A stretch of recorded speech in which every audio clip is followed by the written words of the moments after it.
Thomas arrived in Queenstown, taking a drink of water after his run from Snug. Phew! It's been quite a run to Snug and back here, said Thomas. I can't wait to tell Percy about the fairies I met. While he had his drink, he met the fat controller who drove into the town in his car. Ah, Thomas, I'm glad I've caught you. Mabby has phoned to tell me a goods train diesel has broken down and some orchard seats have been delayed at Auckland Airport. I want you to take it to Ferguson Farm. New Zealand, sir, said Thomas. I've never been there before. I've heard talk about a tractor that visited here by the name of Massive Ferguson. His friends were with him too, he went on. I'll bet they can show me about where they live as I deliver the seeds.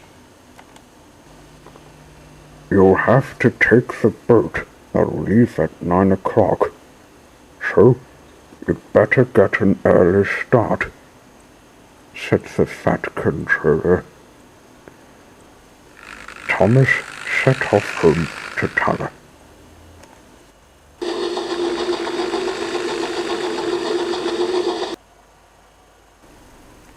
Hello, Thomas, said Percy when he arrived home. Back from Snug? Yes, Percy. And I've met some fairies and sub by the names of Fred, Kate, Lou, Bill, and Jean, said Thomas. You might meet them one day. Oh, how lucky you are to find more boats, said Percy. I've never seen them. I just met the fat controller whilst I had a drink. He wants me to visit New Zealand, so I'm needing an early start to catch the boat, leaving at 9 o'clock. Thomas then explained about his spa visit.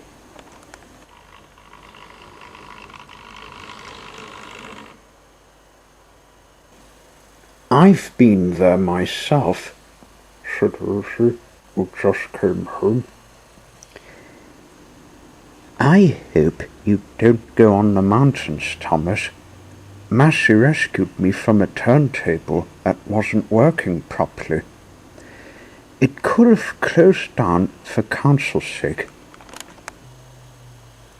That's almost bad luck, Rosie. I never intend to go up them, said Thomas. It's all right for road machines.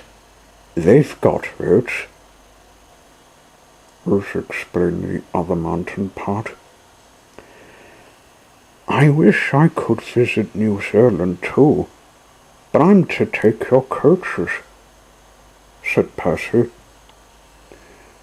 I wish so too, Percy, said Thomas. Anyway, I better get some shut-eye.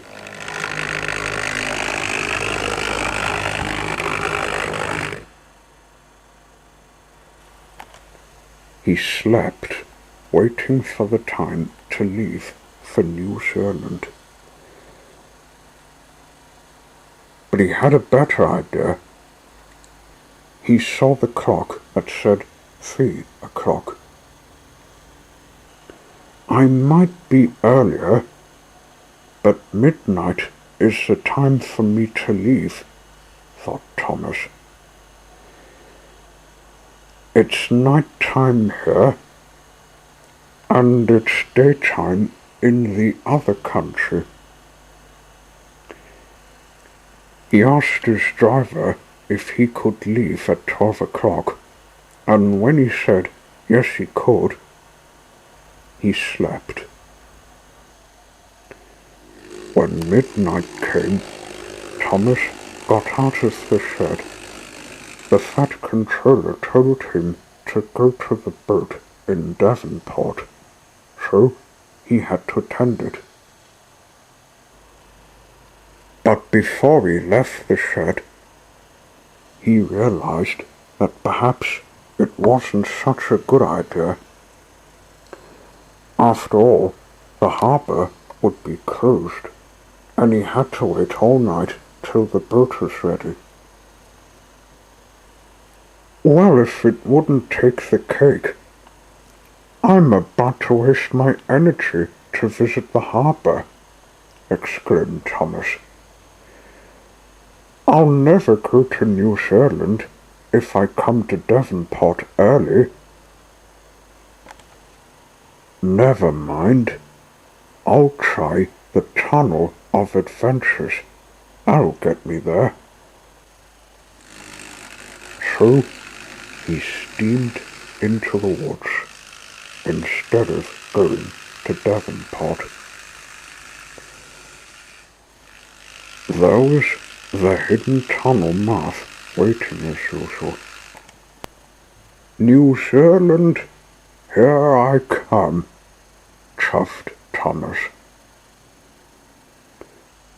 Before anyone had seen him, he steamed through the tunnel mouth.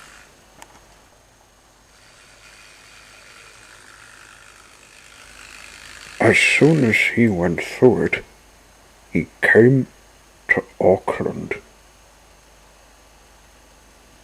The town state had a hotel with a statue of a kiwi, and he could see a harbour with another ferry coloured black resting from its day's work. Who's that ferry? Thomas asked himself. I might talk to him after I get the orchard seats at the airport.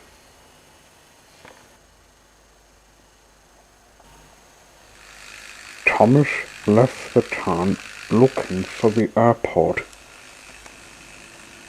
He found the train waiting with the seats needing to get through. A foreman was waiting. Good day, Thomas. Welcome to New Zealand. I'm glad the Fat Controller sent you to take the seats, he said. Make sure you beat the rain. It's cloudy at the moment, but the sun's still out. It's a pleasure to be here, sir, said Thomas. I'll get them through in no time. He coupled onto the train, then started the journey to Ferguson Farm.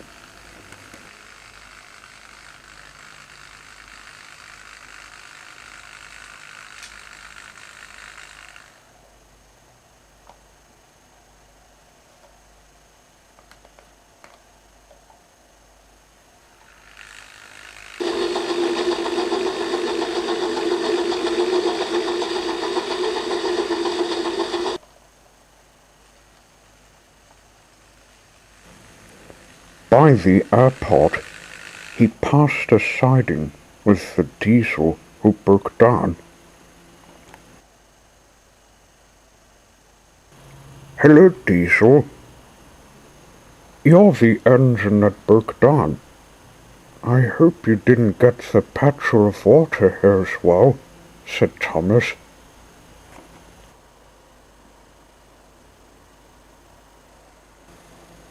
I lost my pistons that fell out, Thomas, so I can't move my wheels, said Diesel. I was looking forward to visiting this farm.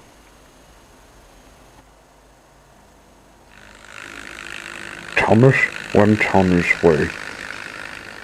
Soon he was in the open country with a crossing to cross.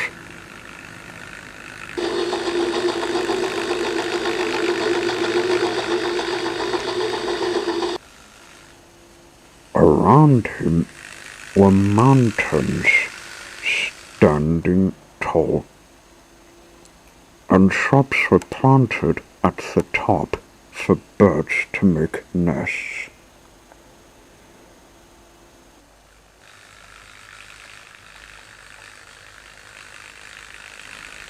He saw some new birds that weren't seen from him, sitting in a third bush on a third hill. What are those birds, driver? Thomas asked. Those birds, Thomas, are called pool geckos. Like native hens, they're native birds, said the driver. We don't see them often in Australia. I've met a native person once. He had a musical instrument made out of wood, Thomas said, remembering the outback. As he went along the line in the open country, he saw another town called Masterton, which one person living in it saw Thomas and said hello. Hello, Thomas, he said from a shop.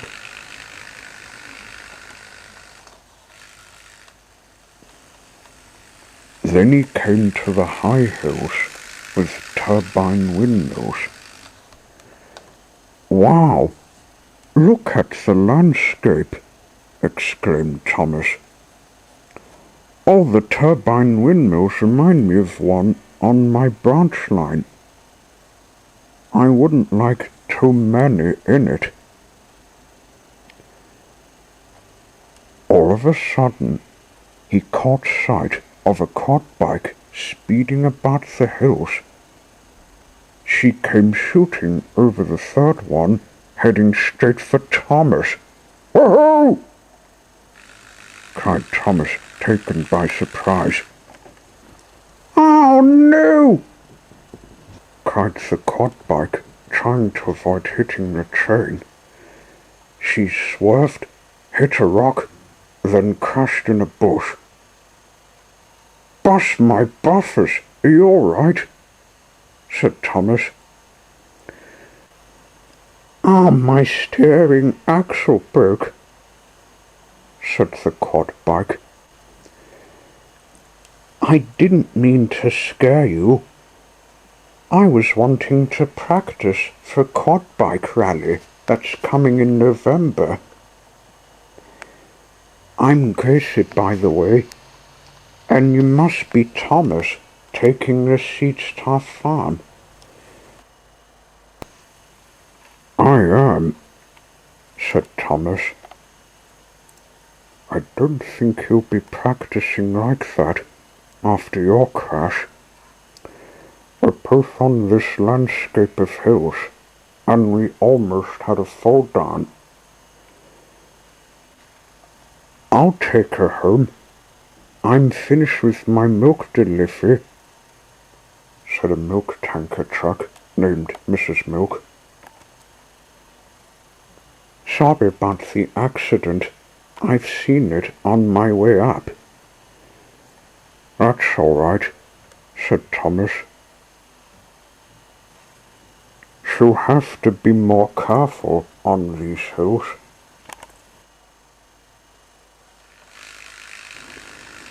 Thomas continued on. After a kilometer, he passed another town called Matamata with a green tractor. "Morning," Thomas called. "Oh, good day," said Max. "You're new." "Huh? Why? It can't be who Wilbert wrote about." Thomas then came to a station called Glenbrook, passing a shed with an engine that was in repair. He stopped to have a look. "Hello?" Thomas said to the engine. "Hello," said the engine. "What time do you call this?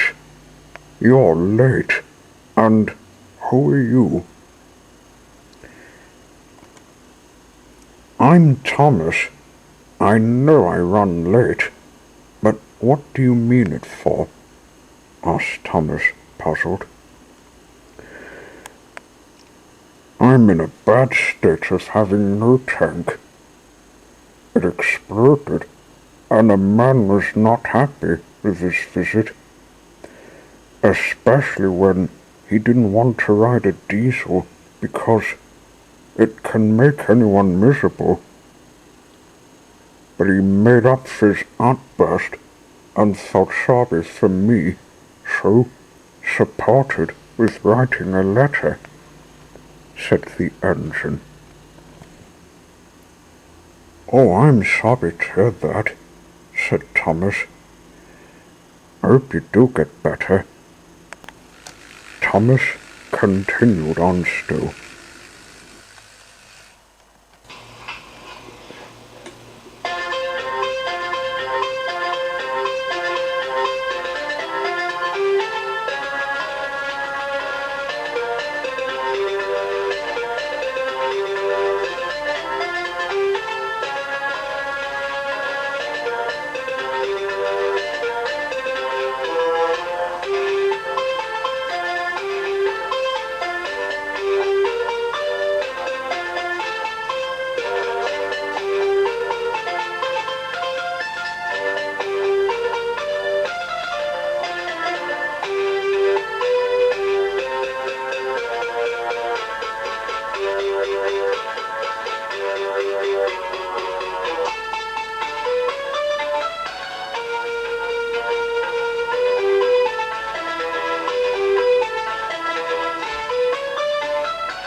At last, he came to Ferguson Farm. He could see Massey driving out of it to greet him. "Hello, Thomas. Welcome to New Zealand," he said. "I'm glad to see the seeds delivered. I got it through a hilly landscape, Massey, where I almost got hit from Gracie.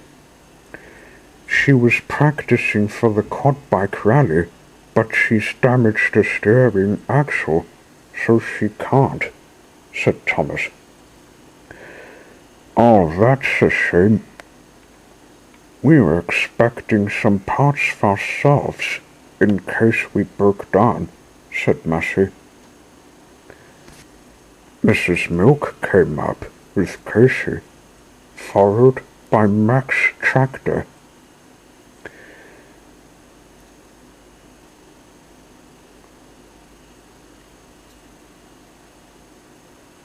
"I told Mrs. Milk about you, Thomas," she said. "You've met the rest of us." "She told me too," said Max. "We thank you for the seeds." "Hello again," said Thomas. "It's quite extraordinarily fantastic. You'll be doing the plowing." "But who'll take the load?"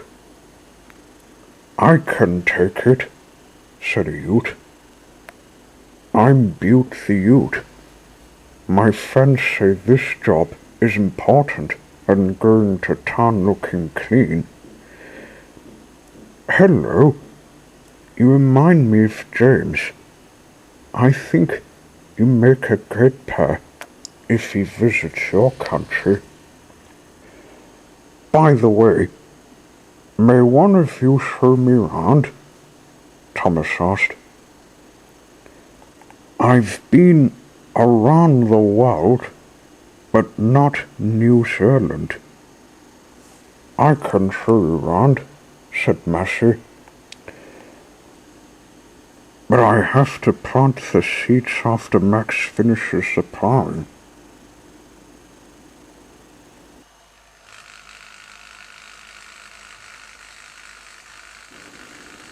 Thomas shunted the trucks in a siding just in the woods, then waited for Massey to show him round New Zealand. "I wonder what he'll find to take back,"